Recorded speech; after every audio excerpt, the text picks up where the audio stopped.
5 ہجری میں مشرکین نے ایک بہت بڑا لشکر جمع کیا اور مدینہ پر حملے کی تیاری شروع کی۔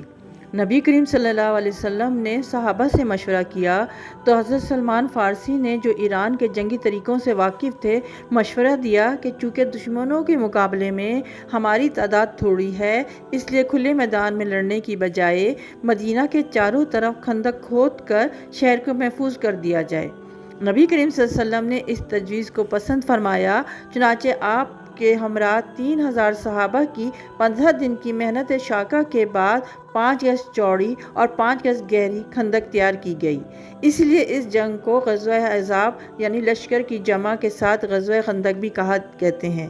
اس خندق کی تیاری کے وقت انصار اور مہاجرین صحابہ میں سے ہر ایک کا کہنا تھا کہ سلمان ان کے ساتھ ہیں۔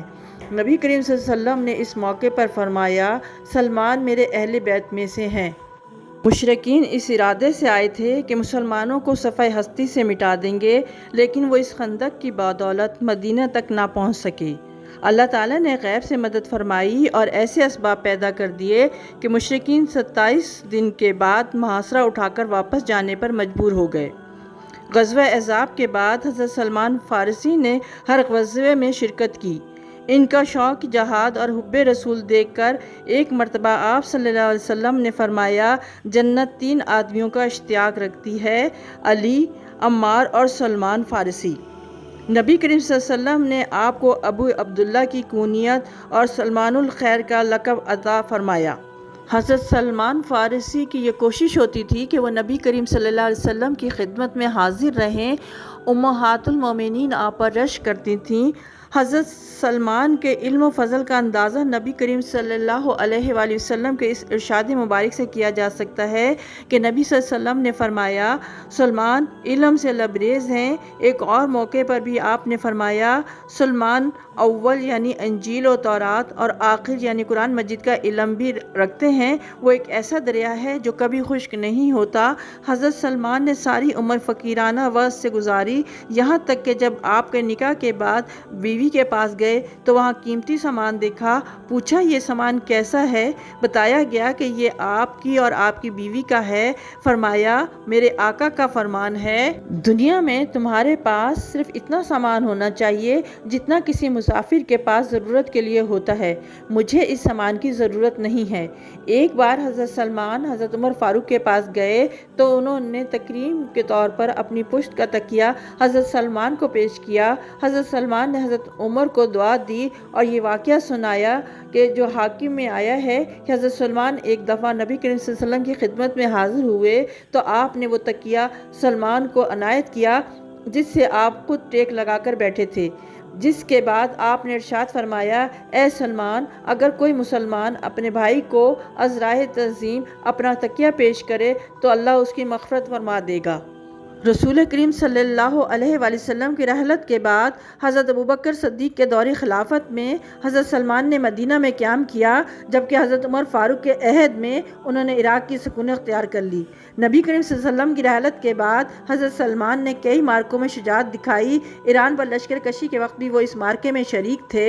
حضرت عمر فاروق نے آپ کو مدائن کا گورنر مقرر کیا اور تقریباً 5000 درہم تنخواہ مقرر کی۔ حضرت سلمان فارسی یہ رقم لے کر ساری مساکین میں تقسیم کر دیتے اور خود چٹائی بن کر جو پیسے ملتے اس کا بھی 1/3 خیرات کر دیتے اور باقی میں اپنا گزر و اوقات کرتے۔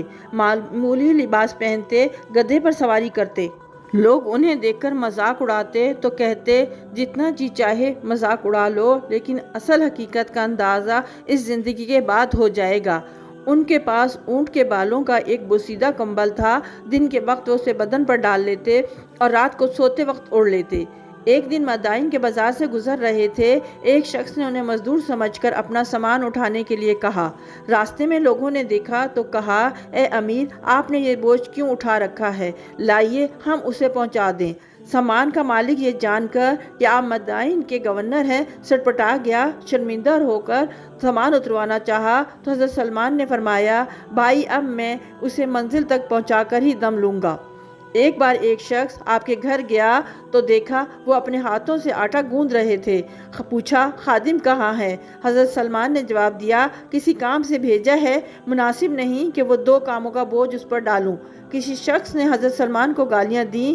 آپ نے فرمایا بھائی اگر قیامت کے دن میرے گناہوں کا پلڑا بھاری ہوا تو جو تم نے کہا ہے میں اس سے بھی بدتر ہوں۔ اگر میرے گناہ کم ہوئے تو تیری بات سے مجھے کیا ڈر ہے؟ ایک بار لوگوں نے چاہا آپ کے لیے مکان تعمیر کر دیں تو حضرت سلمان نے انکار کر دیا۔ مسلسل اصرار پر فرمایا اگر مکان بنانا ہے تو ایسا ہو کہ لیٹوں تو پیر دیوار سے لگیں اور کھڑا ہوں تو سر چھت سے لگ جائے۔ بہرحال آپ نے بامشکل ایک چھوٹی جھونپڑی تیار کرنے کی رضامندی ظاہر کی۔ نبی کریم صلی اللہ علیہ وسلم سے آپ کو بہت نسبت تھی، اس لیے آپ صدقے سے سخت پرہیز فرماتے تھے۔ حضرت سلمان فارسی نے 35 ہجری میں حضرت عثمان کے دور خلافت میں وفات پائی۔ آپ کی عمر کے بارے میں مختلف اندازے ہیں، 80 سال، 150 سال یا 250 سال کی روایت ملتی ہیں، واللہ اعلم۔ وفات کے وقت گھر کے کل سامان کی قیمت 20 یا 22 درہم سے زیادہ نہ تھی۔ اس سامان میں ایک بڑا پیالہ، ایک بوسیدہ کمبل، ایک تسلا شامل تھا، جبکہ تکیے کی جگہ 2 اینٹیں استعمال فرماتے تھے۔ وفات کے وقت حضرت سعد بن ابی وقاص اور کئی اشخاص عیادت کے لیے موجود تھے۔ آپ نے انہیں یہ نصیحت کی ہر حال میں اللہ کو یاد رکھو اور کوشش کرو کہ حج یا جہاد کرتے یا قرآن پڑھتے ہوئے جان جائے اور خیانت کی حالت میں نہ مرو۔ حضرت سلمان فارسی روایات حدیث میں بے حد احتیاط سے کام لیتے تھے۔ آپ نے صرف 60 احادیث مروی ہیں۔ اے اللہ ہم تیری عبادت کرتے ہیں اور تجھ سے مدد مانگتے ہیں۔ امید کرتی ہوں آپ کو میری یہ کوشش اچھی لگی ہوگی۔ اگر آپ کو میری ویڈیو اچھی لگی ہے تو مزید اس طرح کی ویڈیو دیکھنے کے لیے میرے چینل کو سبسکرائب کریں، دوستوں اور رشتہ داروں میں صدقہ جاریہ سمجھ کر شیئر کریں۔ کومنٹس کر کے ضرور بتائیے کہ یہ ویڈیو کیسی لگی۔ اجازت دیں، پھر ملتے ہیں اگلی ویڈیو میں نئے ٹاپک کے ساتھ۔ اپنا خیال رکھیں۔ اللہ حافظ۔